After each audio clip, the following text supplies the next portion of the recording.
Hello, welcome. Welcome to the Dark Mirror Tarot. We will be channeling messages, reflecting the light into the shadow, ritualizing our path. I have cleared the space and shuffled the deck, so we will begin.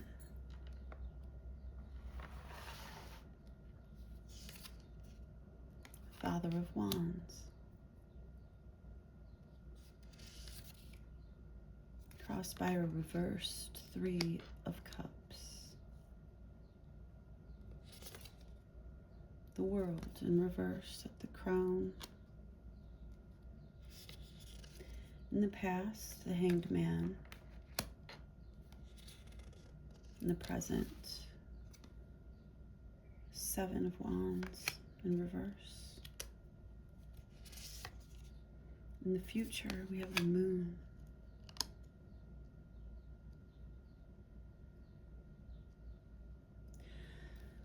So let's talk about what we have going on right now. On the bottom of the deck is the Ace of Swords. I get the Father of Pentacles on a middle world cut.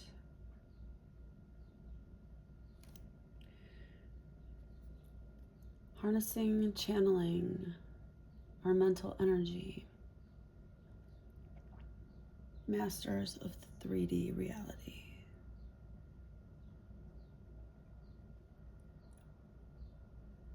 This Father of Wands energy, this passion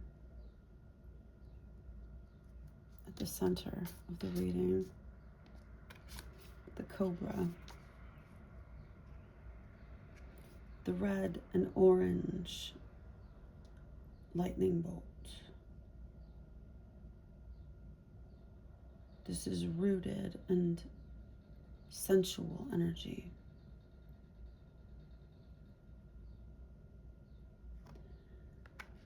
This Three of Cups in reverse, crossing this, is this worldly manifestation of relationship not being fulfilling, right? There's some type of third party energy. There's just, whatever it is that's blocking the two from coming together. This three energy, it's usually very positive for me, but with this reversal on top of this card, it's like complicating things. And maybe that is why, a current relationship prospect that you've been hanging your hopes on. Maybe it's, a job, maybe it is a personal relationship, but maybe there's another candidate or just someone else that they're looking at in a way that you're not meeting those marks for whatever that situation or person is and what they're looking for. And it is crossing your creative and sensual energy, so it's affecting how you feel about yourself. It's kind of turning your world upside down. And you've been in this Hanged Man, cloaked, wrapped in yourself, like giving yourself a hug and hanging an upside down state, probably for quite a while. The only light that you perceive is in fantasy. The darkness is always looming above you. The same in this card with the Seven of Wands in reverse.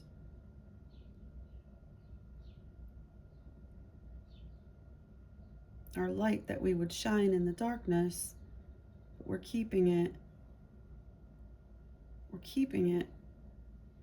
focused in, going inward, downward, deeper. The darkness continues to loom overhead. The branches are coming down, creating Well, it's like a temple. It's like a temple for fire. So it is a temple for transformation. This cave that we're going into, that we're currently in, our solitude is sacred.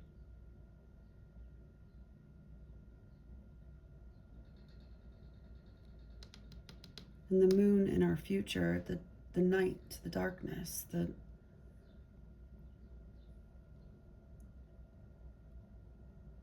discarding of a need for outside guidance, as far as like looking toward what we've already accepted previously, like dogmatic views, established patterns. Like we're shedding that and we're going into the darkness, and the only guidance that we're following is our own internal light.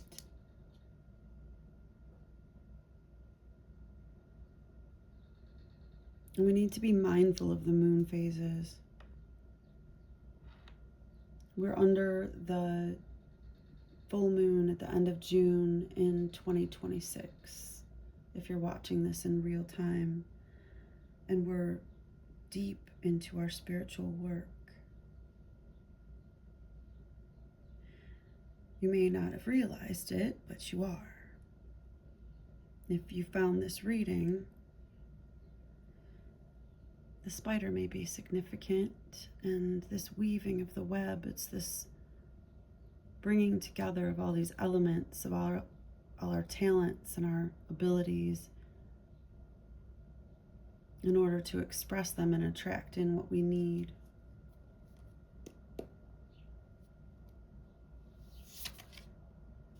Mother of Swords. So this Queen of Swords energy, this Ice Queen, managing darkness and light. The trick is to not become bitter, to still have a receiving hand, to retain our divine femininity, even as we have strict boundaries that we enforce.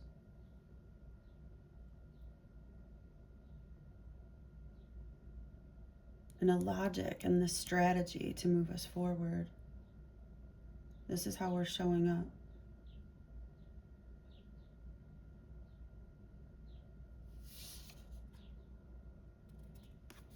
This Five of Swords. Others may see it as a severing.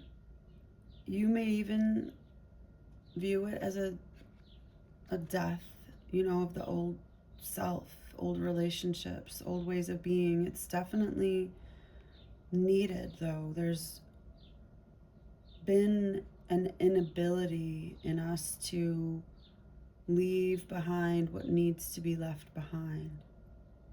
We're at this crossroads of destiny, Goddess Hecate. So within, so without. This can be affecting our health in ways that could very well be alleviated by changing the circumstances in your life rather than seeking invasive treatments. These severings could be of an energetic quality. Again, I'm not a medical practitioner. Consult your doctors and appropriate professionals for medical ailments, but for me personally, the weakness of boundaries translates very literally into pain in my body. And so there's a guilt too that I feel when I cut people off that I know are toxic, because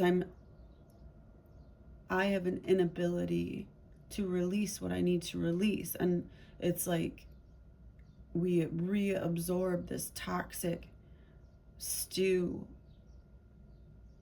of our own accord. We do the work of the evil empire for them. and they'll see it as negativity. Some of those around us, they might resent you for it. But again, sitting in this Queen of Swords energy, it's like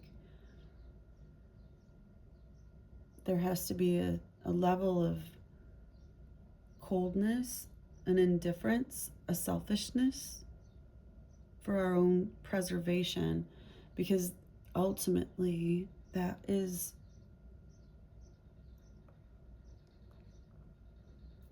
for the good of all, for us to show up as our highest vibrational selves.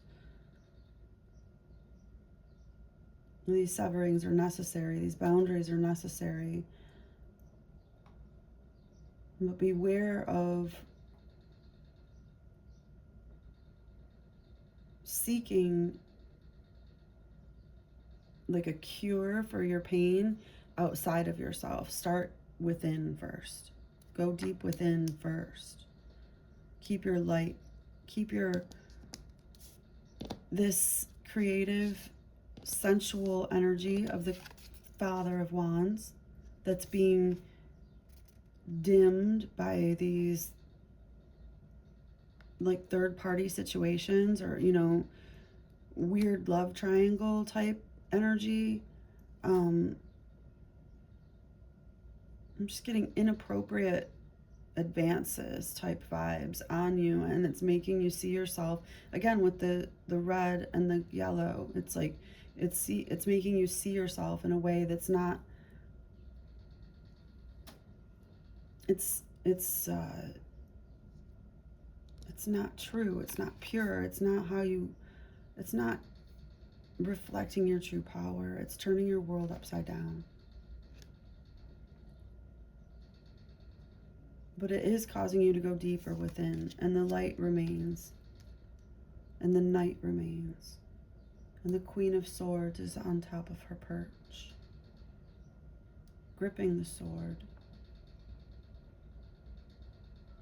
intent upon the severing, regardless of the vibrations that it causes in the energy field, because it's needed. Mother of Cups. See, at our true heart, we are this. Our hearts will be weighed against a feather. And feathers may be significant for you. You may be finding them out in the garden.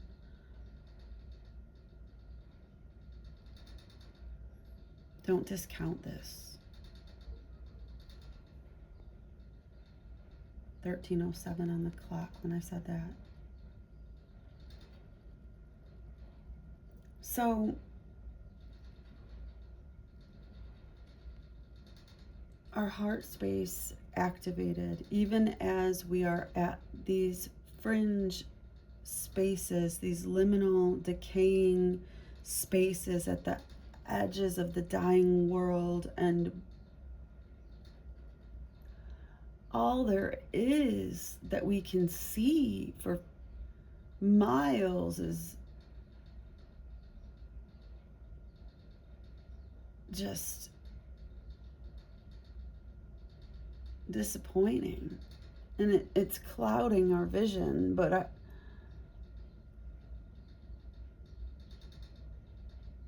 our heart coding remains true. It's this magic that we bring to the space. It's our ability to mutate with the light and our own shadow. What is now available to us. You see all these colored orbs around her?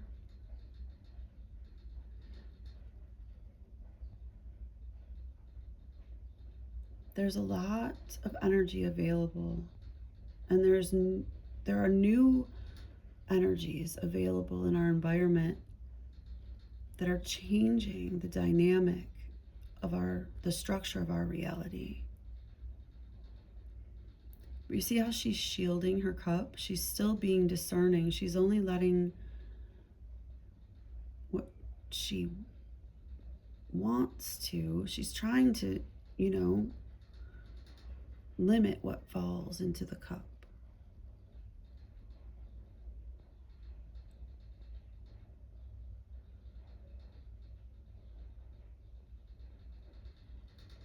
So we have to have boundaries around our heart. We keep our heart open nonetheless. This is where we're coming from. This is our Venus aesthetic. And if you're hearing this message and you found this channel, you may have strong Venus placements, Taurus, Libra placements in your birth chart. Look to the Venus transits. The path of your heart. This Five of Wands in reverse now, the outcome, this scattered energy. With the reversal, it makes me think that we can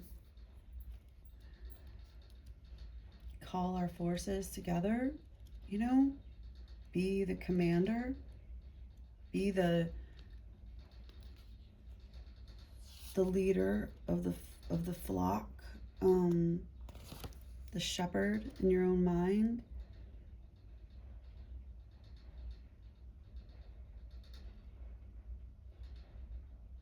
There's definitely a need to fortify our commitment. With the reversed meaning, we need to be very wary of our reactivity. There are evil hands around you working.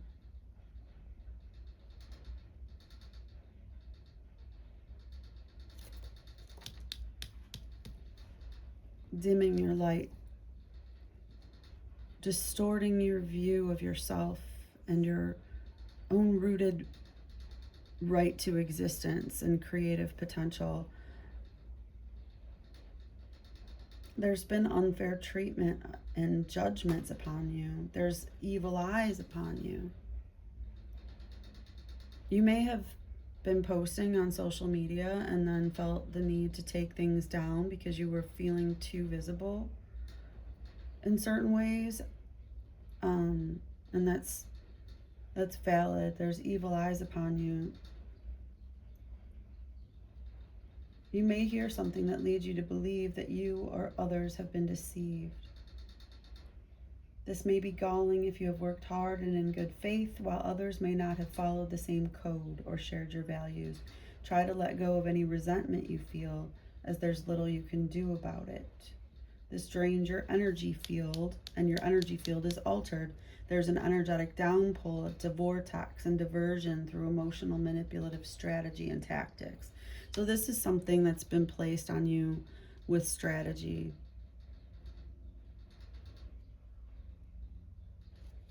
You know, and there's powers that are greater than like what we can perceive, like working on people. And so it's not necessarily like that person is like thinking all these thoughts and concocting this massive plan against you. No, but it's like on a cosmic scale, the way that your energy needs to be expressed in this environment is being blocked because you would be an activator that would disrupt the status quo and the way things are running. And you would be activating other people to such a degree that they need to keep you down. So they place these people and these experiences and things in your path so that your world will be flipped and you won't have the energy to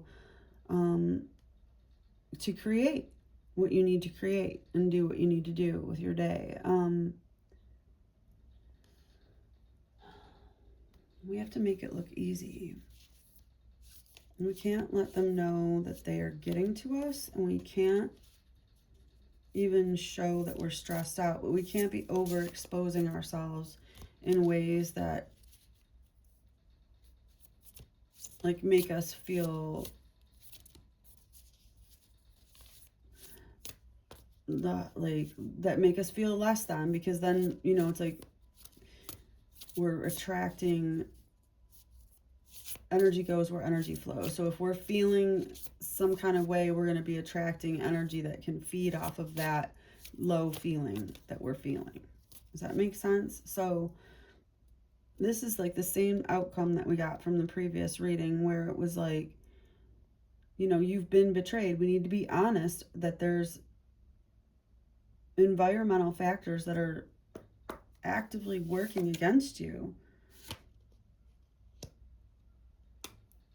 Yet luck is on your side in reverse. Like, there is something working against you, but we get hold your vision on the bottom of the deck.